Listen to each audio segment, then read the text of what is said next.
Hương vị bếp nhà xin chào tất cả các bạn.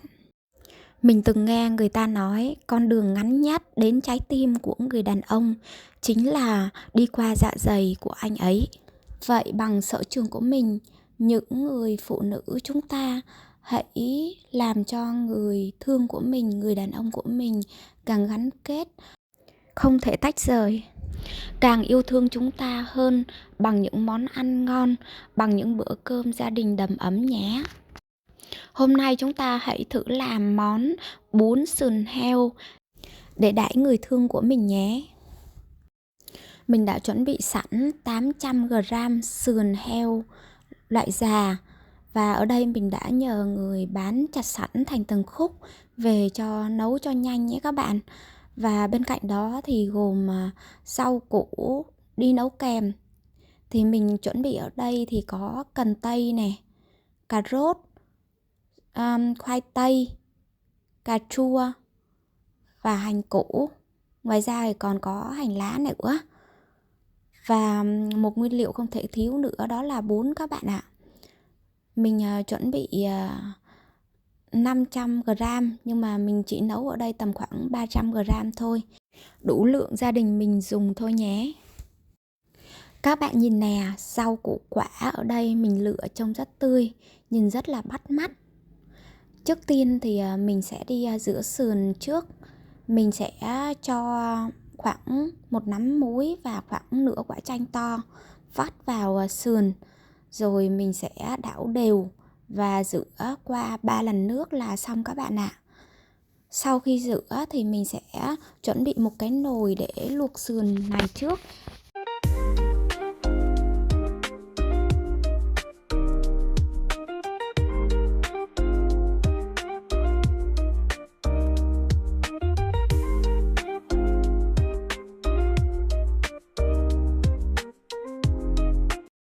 Sườn này mình đã rửa qua 3 lần nước rồi nè các bạn.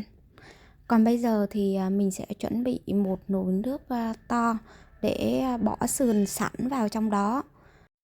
Mình sẽ luộc sườn nhanh thôi. Cái này thì sườn sôi tầm vài phút là xong các bạn ạ. Khi nước sôi thì cái phần bọt của sườn nó tách ra và nó nổi lên phần trên á, thì các bạn có thể dùng muỗng lớn các bạn vớt ra, hoặc không vớt cũng được. Tại vì chút nữa mình cũng sẽ đem đi rửa sườn lại cho nhìn trông miếng sườn nó sẽ trắng trẻo. Và mục đích của cách làm này là mình sẽ loại bỏ được những cái phần bọt bẩn gây mùi tanh hôi cho sườn khi mình chế biến món ăn. Sau khi nước sôi tầm 2-3 phút, lúc này mình tắt bếp và mình bắt đầu công đoạn đi rửa sườn các bạn ạ. Mình sẽ cho sườn vào chậu và rửa sạch trực tiếp dưới nước lạnh nhé các bạn. Và khi rửa sạch thì mình sẽ loại bỏ được những cái phần bọt bẩn và những cái mảnh xương nhỏ nó rớt ra từ những miếng sườn già này. Đặc biệt nhà bạn nào có những bé nhỏ, khi ăn phải những mảnh sườn nhỏ này thì rất nguy hiểm. Các bạn rửa tầm 2 lần nước là được. Các bạn nhìn nè, đây là những miếng sườn mình đã rửa xong, nhìn rất là trắng trẻo và hấp dẫn, làm mình muốn cắn thử một miếng á. Mình sẽ bắt đầu công đoạn đi rửa và sơ chế rau củ quả đi nấu kèm nhé các bạn. Cà rốt thì các bạn nạo cái phần vỏ và cắt cái phần đầu của cà rốt đi. Khoai tây cũng vậy, bạn gọt sạch cái phần vỏ. Nó cứ gọt dần dần như thế này. Nếu nhà bạn nào có cái dụng cụ gọt vỏ thì rất là nhanh các bạn ạ. Chỉ nhấn một cái vài phút là chúng ta đã gọt được mấy củ quả rồi. Hành tây thì các bạn dùng dao lột hết cái phần vỏ khô ở phía ngoài ra và một chút cái phần đầu của củ hành. Mình thấy lột vỏ hành tây là dễ nhất trong các công đoạn này, vì cái vỏ hành tây rất là mềm và dễ lấy ra. Mình còn thấy một số bạn sẽ sử dụng cái vỏ hành tây này để dùng nấu trong cái phần nước dùng của một số món nữa, cũng rất là hữu ích. Mình cũng sẽ chuẩn bị vài củ hành tím và lột vỏ chúng. Mình chuẩn bị ở đây tầm khoảng 4 củ vừa thôi các bạn ạ.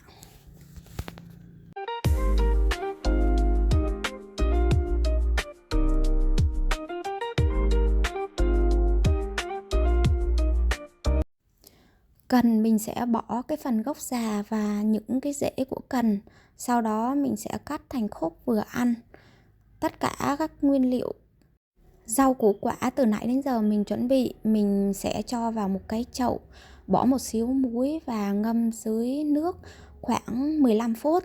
Sau đó các bạn cứ rửa sạch sẽ qua 3 lần là được nhé. Trong lúc chờ đợi thì mình sẽ đi chuẩn bị khâu luộc bún. Khi nước sôi thì bạn cho khoảng 300g bún vào nồi và lấy đũa để nhận cái phần bún xuống, cho ngấm đều với nước, cho bún chín đều nhé các bạn. Bún ở đây thì mình luộc khoảng tầm 5-6 phút là được. Nếu bạn nào luộc bún quen thì các bạn có thể cảm nhận được bún chín một cách dễ dàng. Nhưng nếu bạn nào chưa quen thì bạn có thể dùng đôi đũa cắt sợi bún ra. Nếu mình cắt cảm giác bún nó đứt dễ dàng thì là bún chín rồi. Sau đó mình sẽ cho bún đi rửa trực tiếp dưới vòi nước lạnh. Mình sẽ cho vào một cái rổ và rửa thật đều dưới vòi nước lạnh nhé các bạn. Mình sẽ lật đều tất cả các mặt để cho tiếp xúc với nước. Bạn cũng có thể để cái phần rổ bún dưới quạt cho nhanh khô. Sau khi rau củ đã ngâm trong một khoảng thời gian đã đủ thì mình sẽ bắt đầu đi rửa cho sạch. Và lúc này vừa rửa thì bạn lại nhặt những cái phần lá xấu, lá bẩn hoặc lá héo của cái rau đi. Rồi bạn cứ rửa lần lượt như vậy nhé. Rau củ không bẩn lắm thì bạn có thể rửa tầm 2 nước là ok rồi. Rau củ sau khi rửa sạch sẽ thì bây giờ mình sẽ mang đi thái lát hoặc là cắt khúc để chút nữa mình nấu bún thì cái phần rau củ đã chuẩn bị sẵn và mình sẽ nấu nhanh hơn rất nhiều. Hành củ thì các bạn sẽ đập dập rồi thái lát mỏng. Còn về cái phần củ cà rốt thì các bạn cắt khúc. Cắt khúc ở đây các bạn có thể tùy vào sở thích của từng bạn. Có bạn cắt khúc nhỏ, còn nhà mình thì cắt khúc hơi to một xíu. Khoai tây thì các bạn thấy có những cái phần lõm sâu á, mà cái phần vỏ mình lúc nãy mình nạo chưa sạch thì bây giờ mình dùng dao, đặc biệt là cái dùng mũi dao ấy, để nạo sạch cái phần vỏ còn sót lại trên củ khoai tây. Và các bạn cũng cắt khúc theo sở thích của mình. Và cái phần củ quả cắt khúc từ nãy đến giờ á, thì khi chút nữa khi nấu bún mình có thể cho ngay từ đầu vào cùng với xương để khi chín thì nó sẽ được rục ra và mềm hơn rất nhiều, rất là dễ ăn. Hành tây thì cái phần đầu của củ hành tây là cái phần lõi cứng á, thì các bạn cũng vứt đi và ta thái lát giống như muối cao ấy các bạn. Hành tây rất nhanh chín nên các bạn nấu nước dùng gần chín các bạn hãy bỏ vào.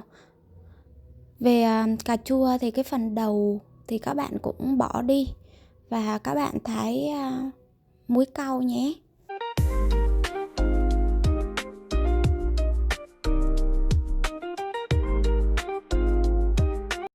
Bây giờ chúng ta sẽ sang công đoạn chính của món này nhé các bạn. Các bạn bắc một cái nồi lớn lên bếp và cho vào nồi khoảng 1,5 muỗng dầu ăn. Sau khi dầu nóng thì bạn tiếp tục cho hành củ vào và đảo đều. Sau đó thì bạn cho toàn bộ cái sườn heo vào. Sườn heo đã để ráo nhé các bạn. Bạn dùng đũa đảo đều sườn heo để cái phần thịt sườn nó sẽ săn lại và nó ngấm gia vị hành, tạo cho miếng sườn có mùi thơm đặc trưng hấp dẫn hơn nhiều các bạn ạ. Lúc này bạn cũng có thể cho thêm một xíu nước mắm vào sườn. Thay vì ướp sườn trước thì bây giờ mình sẽ cho nước mắm vào, thì sườn nó sẽ thơm và ngấm gia vị đậm đà hơn nhiều.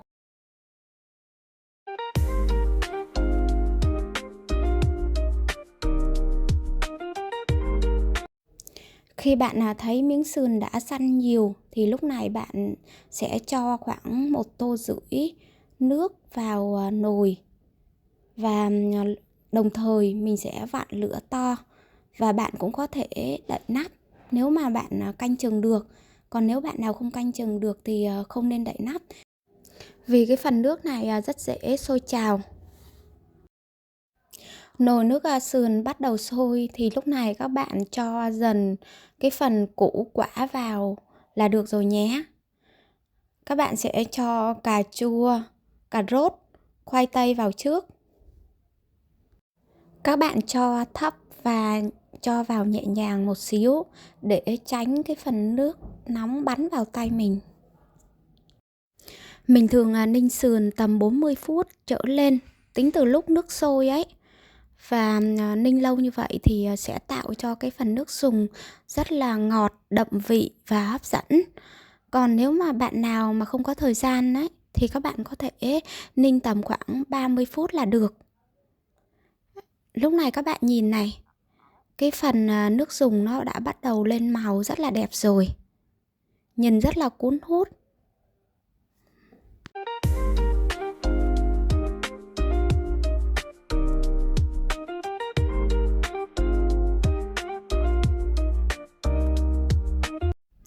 Ninh sườn và củ quả được tầm khoảng 40 phút thì lúc này mình bắt đầu cho rau cần vào. Rau cần bạn cứ cho lần lượt vào và bạn dùng đũa để nhận xuống cái phần nước để rau nó chín đều nhé. Không biết sao mình rất là khoái cái vị của rau cần này, nên là nếu mà mình nấu bún thì mình không thể bỏ qua cái phần rau cần này được. Ăn nó rất là hấp dẫn và có vị rất là đặc trưng các bạn ạ. Khi nước dùng gần hoàn thành thì lúc này các bạn tiếp tục cho cái phần hành tây vào. Mình thì không thích ăn hành tây tái nên mình cũng sẽ bỏ vào tầm khoảng 20 giây là được. Lúc này sau khi bỏ hành tây vào thì bạn sẽ nêm nếm gia vị luôn nhé. Ở đây mình dùng khoảng 1/3 muỗng muối bột canh, gần 1 muỗng cờ no hạt nêm và khoảng 1 muỗng nhỏ ớt sa tế. Lúc này bạn dùng muỗng đảo đều các nguyên liệu lên một lần nữa, rồi cho hành lá vào. Như vậy món ăn của mình đã hoàn thành rồi nè các bạn. Bây giờ mình sẽ đi chuẩn bị sẵn một cái tô để múc thành phẩm của mình ra, và mời các bạn thị phẩm xem món ăn có ngon không nhé.